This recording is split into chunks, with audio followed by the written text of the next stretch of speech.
ನಾನು Praveen from colour grading Kannada. ನೀವಾಗಲೇ ತಮ್ನೆಲಲ್ಲಿ ನೋಡಿರೋ ಹಾಗೆ ಈ ವಿಡಿಯೋದಲ್ಲಿ ನಾನು ಕಲ್ಕಿ ಮೂವಿ ಕಲರ್ ಗ್ರೇಡಿಂಗ್ ಹೇಗೆ ಮಾಡೋದು ಅಂತ ನೋಡೋಣ. ಸೊ ನೋಡ್ತಾ ಇದ್ರಲ್ಲ, ನಾನಿಲ್ಲಿ ಕಲ್ಕಿ ಮೂವಿದು ಕೆಲವೊಂದು ಸ್ಟಿಲ್ಸ್ ಎತ್ಕೊಂಡಿದ್ದೀನಿ ಟ್ರೈಲರಲ್ಲಿ. ಈ ಸ್ಟಿಲ್ಸ್ನ ಎತ್ಕೊಂಡು ನೋಡ್ತಾ ಇದ್ದೀನಿ ನಾನಿಲ್ಲಿ ಸ್ಕೋಪ್ಸಲ್ಲಿ. ಈ ಸ್ಕೋಪ್ಸಲ್ಲಿ ಅಬ್ಸರ್ವ್ ಮಾಡೋದಾದರೆ ನಾನಿಲ್ಲಿ ವೆಕ್ಟ್ರೋಸ್ಕೋಪ್ಸಲ್ಲಿ ಯಾವುದು ಇಲ್ಲಿ ಸ್ಕಿನ್ ಟೋನ್ಸ್ ಯಾವುದು ಕರೆಕ್ಟಾಗಿ ಅಲೈನ್ ಆಗಿಲ್ಲ. ಇಲ್ಲಿ ನೋಡ್ತಾ ಇದ್ದೀರಲ್ಲ ಸ್ಕೋಪ್ಸಲ್ಲಿ ಎಲ್ಲ ಸ್ವಲ್ಪ ವಾರ್ಮ್ ವಾಟ್ರೆಂಟಲ್ಲಿದೆ, ಅಂದರೆ ಸ್ವಲ್ಪ ವಾರ್ಮಿಶ್ ಇದೆ, ಹಾಗೆ ಸ್ವಲ್ಪ ಡಿಸ್ಯಾಚುರೇಟೆಡ್ ಲುಕ್ ಇದೆ. ನಾವು ಇದನ್ನು ಬೈ ಚಾನ್ಸ್ ಬ್ಯಾಲೆನ್ಸ್ ಮಾಡಬೇಕು ಅಂದರೆ ನಾನಿಲ್ಲಿ ಆಫ್ ಸೆಟ್ಟಲ್ಲಿ ಇದನ್ನು ಸ್ಕೋಪ್ಸಲ್ಲಿ ಅಬ್ಸರ್ವ್ ಮಾಡಿಕೊಂಡು ಬ್ಯಾಲೆನ್ಸ್ ಮಾಡೋದಾದರೆ ಈ ಥರ ಬ್ಯಾಲೆನ್ಸ್ ಮಾಡಿದ್ರೆ ಬಿಫೋರ್ ಆಫ್ಟರ್ ನೋಡೋದಾದರೆ ನಾನು ವಾರ್ಮಿಶ್ ಕಮ್ಮಿ ಮಾಡಿದ್ದೀನಿ. ಈ ಥರ ಬ್ಯಾಲೆನ್ಸ್ ಮಾಡೋದಾದರೆ ಇಲ್ಲಿ ಕಲ್ಕಿ ಮೂವಿದು ಅವ್ರು ಏನು ಕ್ರಿಯೇಟಿವ್ ಗ್ರೇಡಿಂಗ್ ಮಾಡಿದ್ದಾರೆ ಅದು ಹೋಗ್ಬಿಡುತ್ತೆ. ಅಂದರೆ ಅವರು ಇಂಟೆನ್ಷನಲ್ಲಿ ಅದು ವಾರ್ಮ್ ಲುಕ್ಕೇ ಇರಬೇಕು ಅಂತ ಗ್ರೇಡಿಂಗ್ ಮಾಡಿದ್ದಾರೆ. ಹಾಗಾಗಿ ನಾವು ಅವ್ರು ಮಾಡಿರೋ ಒರಿಜಿನಲ್ ಗ್ರೇಡಿಂಗ್ನ ನಮ್ಮ ಕ್ಲಿಪ್ಪಲ್ಲಿ ಹೇಗೆ ನಾವು ರೀಕ್ರಿಯೇಟ್ ಮಾಡ್ಬೋದು ಅನ್ನೋದನ್ನ ನೋಡೋಣ. ಸೊ ನಾವೀಗ ಕಲ್ಕಿ ಮೂವಿ ಕಲರ್ ಗ್ರೇಡಿಂಗಿಗೋಸ್ಕರ ಅದಕ್ಕೆ ಸೂಟ್ ಆಗೋ ಅಂಥ ಒಂದು ಫುಟೇಜ್ನ ತೊಗೊಂಡಿದ್ದೀನಿ. ನಾನು ಫುಟೇಜ್ ತೊಗೊಂಡು ನಾನಿಲ್ಲಿ ಸಪ್ರೇಟಾಗಿ ಒಂದು ಸಿಂಪಲ್ ಆಗಿರೋ ಒಂದು ನೋಟ್ ಟ್ರೀನ ಪ್ಲೇಸ್ ಮಾಡ್ಕೊಂಡಿದ್ದೀನಿ. ಸಿಂಪಲ್ಲಾಗಿ ಅಂದರೆ ನಾನಿಲ್ಲಿ ಫಸ್ಟ್ ನೋಡಿಗೆ CST ಇನ್ಪುಟ್ ಅಂದರೆ colour space input colour space transfer ಮಾಡ್ಕೊಂಡಿದ್ದೀನಿ. ಇದು ಬ್ಲ್ಯಾಕ್ ಮ್ಯಾಜಿಕ್ ಫುಟೇಜ್ ಆಗಿರೋದ್ರಿಂದ ನಾನಿಲ್ಲಿ input colour space black magic design 4.6K ವಿಡಿಯೋಜನ್ 3 ಇಟ್ಟಿದ್ದೀನಿ. Input gamma black magic 6 design 4.6K ಇಟ್ಟಿದ್ದೀನಿ film. Output colour space DaVinci wide gamut ಮತ್ತು output gamma DaVinci intermediate ಇಟ್ಟಿದ್ದೀನಿ. ಇದು ಇನ್ಪುಟ್ ಕಲರ್ ಸ್ಪೇಸ್ ಕೊಟ್ಟಿದೆ. ನೆಕ್ಸ್ಟ್ ಔಟ್ಪುಟ್ ಕಲರ್ ಸ್ಪೇಸಿಗೆ ನಾನು ಲಾಸ್ಟ್ ನೋಡಲ್ಲಿ ಇಲ್ಲಿ DaVinci wide gamut input colour space, input gamma DaVinci intermediate, output colour space REC 799, output gamma 2.4 ಇಟ್ಟಿದ್ದೀನಿ. ಇಲ್ಲಿ ನಾನು ಯಾವುದೇ ಥರದ್ದು ಫಿಲ್ಮ್ ಲಟ್ಟು ಮತ್ತು ಫಿಲ್ಮ್ ಲುಕ್ ಯೂಸ್ ಮಾಡ್ತಾಯಿಲ್ಲ. ಹಾಗೇನಾದರೂ ಯೂಸ್ ಮಾಡಿದರೆ ನಾನು ಇಲ್ಲಿ ಸಿನಿಯನ್ ಫಿಲ್ಮ್ ಲಾಗ್ ಇಡ್ತಾ ಇದ್ದೆ, ಔಟ್ಪುಟ್ ಗಾಮಾಗೆ ಯೂಸ್ ಮಾಡ್ತಾಯಿಲ್ಲ. ಹಾಗಾಗಿ ಗಾಮಾ 2.4 ಇಟ್ಟಿದ್ದೀನಿ. ನೆಕ್ಸ್ಟು ಇಲ್ಲಿ ನಾನು ಒಂದು ಸಿಂಪಲಾಗಿ 2 ಪ್ಯಾರಲಲ್ ನೋಡ್ ಹಾಕೊಂಡಿದ್ದೀನಿ. ಫಸ್ಟು ಬೇಸ್ ಅಂದರೆ ಕರೆಕ್ಷನಿಗೋಸ್ಕರ ಒಂದು ಬೇಸ್ ನೋಡ್ ಹಾಕಿದ್ದೀನಿ. ನೆಕ್ಸ್ಟು ಆ ಲುಕ್ನ ಕ್ರಿಯೇಟ್ ಮಾಡೋಕ್ಕೊಂದು ನೋಡಿ ಯೂಸ್ ಮಾಡಿದ್ದೀನಿ. ನೆಕ್ಸ್ಟು ಗ್ಲೋಬಲಿ ಅಂದರೆ ಓವರಾಲ್ ಲುಕ್ ಅಡ್ಜಸ್ಟ್ ಮಾಡೋಕ್ಕೊಂದು ಸೀರಿಯಲ್ ನೋಡನ್ನ ಯೂಸ್ ಮಾಡಿದ್ದೀನಿ. ನೆಕ್ಸ್ಟು ವಿಗ್ನೇಟ್ ಏನಾದರೂ ಯೂಸ್ ಮಾಡಬೇಕು ಅಂದರೆ ವಿಗ್ನೇಟ್ ನೋಡ್ ಹಾಕಿದ್ದೀನಿ. ನೆಕ್ಸ್ಟ್ ಒಂದು ಗ್ರೇನ್ ನೋಡ್ ಯೂಸ್ ಮಾಡಿದ್ದೀನಿ. ಇಷ್ಟೇ ಒಂದು ಸಿಂಪಲ್ ನೋಟ್ ಟ್ರೀನ ಪ್ಲೇಸ್ ಮಾಡ್ಕೊಂಡಿದ್ದೀನಿ. ಸೊ ಕಲರ್ ಕನ್ವರ್ಷನ್ ಎಲ್ಲ ಆಗಿದೆ. ಈಗ ನಾವು ಬೇಸ್ ನೋಡಲ್ಲಿ ಒಂದು ಕರೆಕ್ಷನ್ ಮಾಡ್ಕೊಳ್ಳೋಣ. ಅಂದರೆ ಎಕ್ಸ್ಪೋಜರು ಹೈಲೈಟ್ಸು ಕಾಂಟ್ರಾಸ್ಟ್ ಎಲ್ಲ ಕರೆಕ್ಷನ್ ಮಾಡ್ಕೊಳ್ಳೋಣ. ಸೊ ನಾನಿಲ್ಲಿ ಬೇಸ್ ನೋಡಲ್ಲಿ ಇಲ್ಲಿ ಆಫ್ ಸೆಟ್ಟಿಗೆ ಬಂದು ಸ್ವಲ್ಪ ಗೇನ್ ಕಮ್ಮಿ ಮಾಡ್ತಾಯಿದ್ದೀನಿ. ಕಮ್ಮಿ ಮಾಡಿ ನೆಕ್ಸ್ಟ್ ಕಾಂಟ್ರಾಸ್ಟು ಸ್ವಲ್ಪ ಇನ್ಕ್ರೀಸ್ ಮಾಡ್ತಾಯಿದ್ದೀನಿ. ಇನ್ಕ್ರೀಸ್ ಮಾಡಿ ಅದನ್ನು ಕಾಂಟ್ರಾಸ್ಟ್ ರೇಷನ ನಾನು ಪಿವಿಟಲ್ಲಿ ಅಡ್ಜಸ್ಟ್ ಮಾಡ್ಕೋತಾ ಇದ್ದೀನಿ.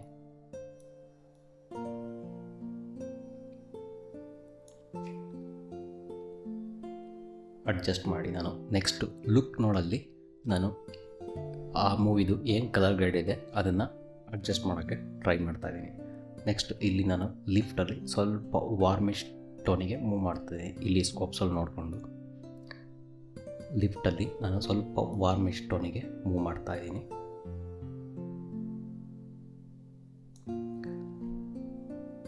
ನೆಕ್ಸ್ಟ್ ನಾನು ಅದೇ ಥರ ಗಾಮಾ ಅಂದರೆ ಮಿಡ್ ಟೋನ್ಸ್ನು ಸ್ವಲ್ಪ ವಾರ್ಮ್ ಟೋನಿಗೆ ಮೂವ್ ಮಾಡ್ತಾಯಿದ್ದೀನಿ.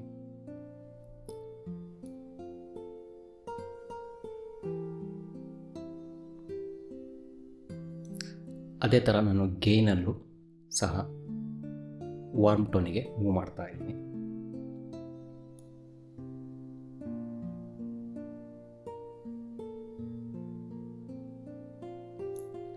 ಸೊ ನನಗೆ ಇಲ್ಲಿ ಓವರಾಲ್ ಇಮೇಜು ಫುಲ್ ಒಂದು ವಾರ್ಮ್ ಟೋನಿಗೆ ಬಂದಿದೆ. ನಾನಿಲ್ಲಿ ನೆಕ್ಸ್ಟು ಸ್ಯಾಚುರೇಷನ್ನ ಸ್ವಲ್ಪ ಡಿಕ್ರೀಸ್ ಮಾಡ್ತಾಯಿದ್ದೀನಿ.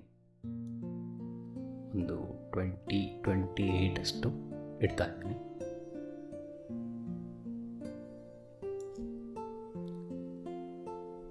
ಇದಿಷ್ಟಾಯಿತು. ನೆಕ್ಸ್ಟು ನಾನು ಗ್ಲೋಬ್ ನೋಡಲ್ಲಿ ಸ್ವಲ್ಪ ಟೆಂಪ್ರೇಚರಲ್ಲಿ ಅಂದರೆ ವೈಟ್ ಬ್ಯಾಲೆನ್ಸಲ್ಲಿ ಸ್ವಲ್ಪ ನಾನು ಚೂರು ವೈಟ್ ಬ್ಯಾಲೆನ್ಸ್ನ ವಾರ್ಮಿಶ್ ಕಡೆಗೆ ಟರ್ನ್ ಮಾಡ್ತಾಯಿದ್ದೀನಿ.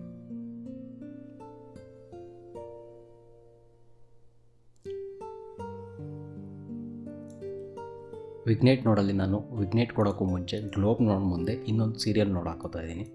ಇದನ್ನು ರೀನೇಮ್ ಮಾಡ್ಕೋತೀನಿ ಹೈಲೈಟ್ಸಿಗೆ ಅಂತ. ಇಲ್ಲಿ ನಾನು ಹೈಲೈಟ್ಸ್ನ ನಾನು ಈ ಟ್ಯಾಬಲ್ಲಿ ಇದೆಯಲ್ಲ ಆ ಹೈಲೈಟ್ಸಲ್ಲಿ ಕಮ್ಮಿ ಮಾಡ್ತಾಯಿಲ್ಲ. ಇದಕ್ಕೆ ನಾನು ಸಪ್ರೇಟಾಗಿ ಬೇರೆ ಥರ ಒಂದು ಹೈಲೈಟ್ಸ್ನ ಯಾವ ಥರ ರಿಕವರ್ ಮಾಡೋದು ಅಂತ ನೋಡೋಣ. ಇಲ್ಲಿ ಕ್ವಾಲಿಫೈಯರ್ ಟೂಲಲ್ಲಿ ಬಂದು ನಾನಿಲ್ಲಿ ಲೂಮಿನನ್ಸ್ ಇದೆಯಲ್ಲ ಇದನ್ನು ಸ್ವಲ್ಪ ರೈಟ್ ಸೈಡಿಗೆ ಮೂವ್ ಮಾಡ್ತಾಯಿದ್ದೀನಿ. ಇಲ್ಲಿ ಹೈಲೈಟ್ನ ಆನ್ ಮಾಡ್ಕೋತೀನಿ. ಇಲ್ಲಿ ಸೆಲೆಕ್ಷನ್ ಗೊತ್ತಾಗಲಿ ಅಂತ ಆನ್ ಮಾಡಿ ನನಗೆ ಎಷ್ಟು ಬ್ರೈಟರ್ ಪಾರ್ಟ್ಸ್ ಇದೆ ಅಷ್ಟನ್ನು ಮಾತ್ರ ಸೆಲೆಕ್ಷನ್ ಮಾಡ್ಕೋತಾ ಇದ್ದೆ. ಅಂದರೆ ಒಂದು ಲುಮಿನನ್ಸ್ ಲೆವೆಲಲ್ಲಿ ನಾನು ಬ್ರೈಟರ್ ಪಾರ್ಟ್ಸ್ನ ಸೆಲೆಕ್ಷನ್ ಮಾಡ್ತಾಯಿದ್ದೀನಿ. ನೆಕ್ಸ್ಟ್ ಇಲ್ಲಿ ಬ್ಲರ್ ರೇಡಿಯಸಲ್ಲಿ ಬ್ಲರ್ ಮಾಡ್ತಾಯಿದ್ದೀನಿ, ಅಂದರೆ ಆರ್ಟ್ ಎಫೆಕ್ಟ್ ಏನು ಬರಬಾರ್ದು ಅಂತ. ನೆಕ್ಸ್ಟು ಸ್ವಲ್ಪ ಡಿನಾಯ್ಸ್ ಮಾಡ್ತಾಯಿದ್ದೀನಿ. ಡಿನಾಯ್ಸ್ ಮಾಡಿ ನಾನಿಲ್ಲಿ ಹೈಲೈಟ್ನ ಆಫ್ ಮಾಡ್ತಾಯಿದ್ದೀನಿ. ಆಫ್ ಮಾಡಿ ಈ ನೋಡಲ್ಲಿ ನಾನು ಸ್ವಲ್ಪ ಗೇನ್ನ ಕಮ್ಮಿ ಮಾಡ್ತಾಯಿದ್ದೀನಿ. ಇಲ್ಲಿ ಕಮ್ಮಿ ಮಾಡಿದಾಗ ಇಲ್ಲಿ ನೋಡ್ತಿದ್ದೀವಲ್ಲ ಬಿಫೋರ್ ಆಫ್ಟರ್ ಹೈಲೈಟ್ಸು ಯಾವ ಥರ ರಿಕವರ್ ಆಗ್ತಾ ಇದೆ ಅಂತ. ಇದು ಒಂದು ಟೆಕ್ನಿಕ್ಕು ಹೈಲೈಟ್ಸ್ನ ರಿಕವರ್ ಮಾಡೋಕ್ಕೆ. ನೆಕ್ಸ್ಟು ವಿಗ್ನೇಟ್ ನೋಡಲ್ಲಿ ನಾನು ಒಂದು ವಿಗ್ನೇಟ್ ಯೂಸ್ ಮಾಡ್ತಾಯಿದ್ದೀನಿ. ಅಂದರೆ ಸ್ವಲ್ಪ ಒಂದು ಗ್ರೇಡಿಯಂಟ್ ಟೂಲ್ ತೊಗೊಳ್ತೀನಿ. ಗ್ರೇಡಿಯಂಟ್ ಟೂಲ್ ತೊಗೊಂಡು ಈ ಪೋರ್ಷನ್ನ ಸ್ವಲ್ಪ ಡಾರ್ಕ್ ಮಾಡ್ತಾಯಿದ್ದೀನಿ. ಗಾಮಾದಲ್ಲಿ ಸ್ವಲ್ಪ ಸಾಫ್ಟ್ನೆಸ್ ಇನ್ಕ್ರೀಸ್ ಮಾಡ್ತೀನಿ. ನೆಕ್ಸ್ಟು ನಾನು ಇನ್ನೊಂದು ಗ್ರೇಡಿಯಂಟ್ ಟೂಲ್ ತೊಗೊಂಡು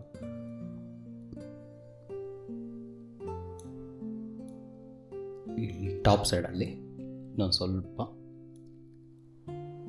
ಗಾಮ ಇದು ಕಮ್ಮಿ ಮಾಡ್ತಾಯಿದ್ದೀನಿ. ಇದಿಷ್ಟ ಆಯಿತು. ನಾವೀಗ ಕಂಪ್ಯಾರಿಸನ್ ಮಾಡೋಕ್ಕೆ ಕ್ಲಿಪ್ಸಲ್ಲಿ ನೆಕ್ಸ್ಟ್ ಫುಟೇಜ್ ತೊಗೋತೀವಿ. ಸ್ಕೋಪ್ಸ್ ನೋಡೋಣ ಯಾವ ಥರ ಕಂಪ್ಯಾರಿಸನ್ ಆಗಿದೆ ಅಂತ. ಆಲ್ಮೋಸ್ಟ್ ಇಲ್ಲಿ ನಾವು ಪ್ಯಾರಡಲ್ಲಿ ನೋಡ್ತಾ ಇದ್ದೀವಿ. ಆಲ್ಮೋಸ್ಟ್ ಸ್ಕೋಪ್ಸು ಕರೆಕ್ಟಾಗಿ ಮ್ಯಾಚ್ ಆಗ್ತಿದೆ. ಹಾಗೆ ನಾವು ವೆಕ್ಟರ್ ಸ್ಕೋಪ್ಸಲ್ಲೂ ನೋಡಿದ್ರೆ ಆಲ್ಮೋಸ್ಟು ಅದು ಸ್ಕೋಪ್ಸು ಮ್ಯಾಚ್ ಆಗ್ತಾಯಿದೆ. ನಾವಿಲ್ಲಿ ಇನ್ನೊಂದು ಸ್ವಲ್ಪ ಕಾಂಟ್ರಾಸ್ಟ್ನ ಇನ್ಕ್ರೀಸ್ ಮಾಡೋಣ. ಇಲ್ಲಿ ಬೇಸ್ ನೋಡೋದು ಬಂದು ಸ್ವಲ್ಪ ಕಾಂಟ್ರಾಸ್ಟ್, ಸ್ವಲ್ಪ ಬ್ರೈಟ್ನೆಸ್ ಜಾಸ್ತಿ ಮಾಡ್ತಾಯಿದ್ದೀನಿ. ಇಲ್ಲಿ ಹೈಲೈಟ್ ನೋಡಲ್ಲಿ ನಾವಿಲ್ಲಿ ಕಾಂಟ್ರಾಸ್ಟ್ ಚೇಂಜ್ ಮಾಡ್ತಿದ್ದಂಗೆ ಈ ಬ್ಯಾಕ್ಗ್ರೌಂಡಲ್ಲಿ ಸ್ವಲ್ಪ ಆರ್ಟ್ ಎಫೆಕ್ಟ್ಸ್ ಬರ್ತಾ ಇದೆ. ಇದನ್ನು ಇನ್ನೊಂದು ಸ್ವಲ್ಪ ಸ್ಮೂತ್ ಮಾಡ್ಕೊಳ್ಳೋಣ. ಇಲ್ಲಿ ಚೇಂಜ್ ಆಗ್ತದೆ ನೋಡ್ತಿದ್ದೀರಲ್ಲ.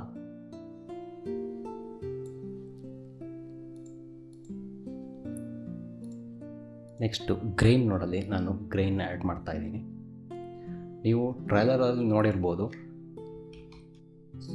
ತುಂಬ ಹೆವಿ ಗ್ರೈನ್ನ ಯೂಸ್ ಮಾಡಿದ್ದಾರೆ. ಅಂದರೆ ಸ್ವಲ್ಪ ಡಿಜಿಟಲ್ ಶಾರ್ಪ್ನೆಸ್ ತೆಗಿಯೋಕ್ಕೋಸ್ಕರ ತುಂಬ ಹೆವಿ ಗ್ರೈನ್ನ ಯೂಸ್ ಮಾಡ್ತಿದ್ದಾರೆ. ನಾನಿಲ್ಲಿ ಫಿಲ್ಮ್ ಗ್ರೈನ್ನ ಪ್ಲೇಸ್ ಮಾಡಿ ಇಲ್ಲಿ 16mm ಇದೆಯಲ್ಲ ಫಿಲ್ಮ್ ಗ್ರೈನ್ ಪ್ರಿಸೆಟ್ಟಲ್ಲಿ ನಾನಿಲ್ಲಿ 500Tನ ಯೂಸ್ ಮಾಡ್ತಾಯಿದ್ದೀನಿ. 16mm 500T ಯೂಸ್ ಮಾಡಿ ನನಗೆ ಗ್ರೈನ್ ಇಂಟೆನ್ಸಿಟಿ ಎಷ್ಟು ಬೇಕು ಅಂತ ಸ್ವಲ್ಪ ಜಾಸ್ತಿನೇ ಇಡ್ತಾಯಿದ್ದೀನಿ ನಾನು, ಒಂದು ಡಿಜಿಟಲ್ ಶಾರ್ಪ್ನೆಸ್ ತೆಗಿಯೋಕ್ಕೋಸ್ಕರ.